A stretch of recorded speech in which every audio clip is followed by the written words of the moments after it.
Ja Tartu Ülikool Max Mooritsa tagamängija Robin Kivi, et 31 punkti täna TalTechi vastu, et kas see on su karjäärirekord, oled sa ise kursis? Julgen väita, et on karjäärirekord.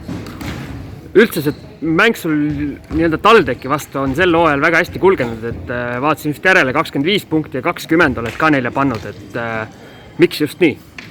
Ma ei tea, ise mingit konkreetset asja välja tuua ei oska, miks, aga lihtsalt äkki see on nende stiil siis, et täna oli ka siuke, kus nad tõmbasid korvi alla hästi palju kokku ja lihtsalt meie pikad panid need pallid välja ja viskasime sisse. Mille pealt see võit teil tuli, et mõned asjad sa siin juba mainisid ära, aga kas te suutite oma mänguplaani täita nii, nagu treenerid ette panid?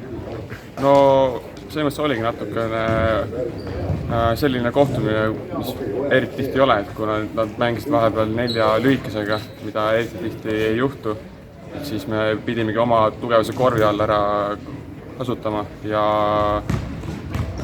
me saime sellega hakkama, täpselt samamoodi said ka nemad sellega hakkama, kuna neil oli hästi lühike koosseis, nad proovisid teravalt üks-ühte teha, aga õnneks meie käsime paremini vastu.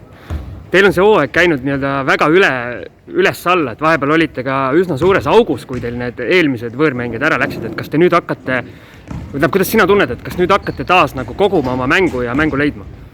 Jah, selles mõttes, et me oleme noor sats ja seda stabiilsust on raske saada, et kui meil ka need legionärid vahetusid, siis ka siuke rütm on natukene häiritud. Et nüüd me oleme jällegi selle pundiga veits aega koos olnud ja ma arvan, et seda stabiilsust päev-päevalt hakkab üsna rohkem tulema.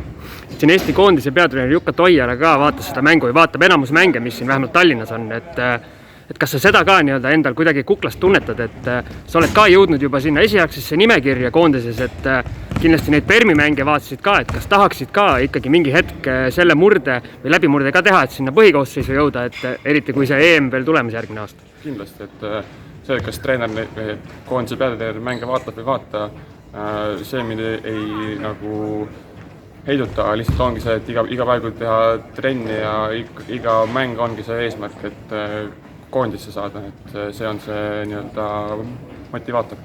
Aga kui ikkagi Eesti liigas panna 30+ punkti, eks okei, ma ei ütle, et see sul hakkabki tavaline olema, aga see on ikkagi mingi näitaja? Ma loodan jah, et selle nimel on tööd tehtud, eks seda ole näha.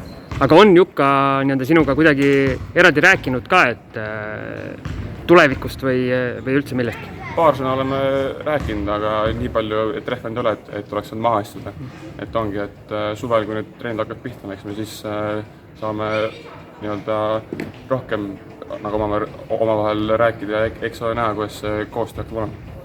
Aga mis su rollid selles nii-öelda Tartu meeskonnas on, et täna viskasid 31 punkti, aga sa oled ju nii-öelda kaitsespetsialistina ka siin ja agressiivse füüsilise mängijana, et nii-öelda kuidas sa ise tunned, et kas rünnak on su põhiroll või on ikkagi kaitsepool see kõige tähtsam? No eks need rollid ole siin aasta-aastalt muutnud, kui meil on neid kogenumaid mängeid eelnevatel hooaegadel olnud, siis nii-öelda see ründeroll nii suur pole olnud, aga kuna see hooaeg meil nii-öelda neid kogenumaid mängeid on vähem, siis tuleb nii-öelda nii kaitses kui ka rünnakul nii-öelda meest olla väljas. Ja kuidas siit edasi nüüd Tartu mõttes? No eks me üritame igat kohtumist, mis meil ees on, nii hästi mängida, kui saame. Aga suur aitäh sulle ja jõudu!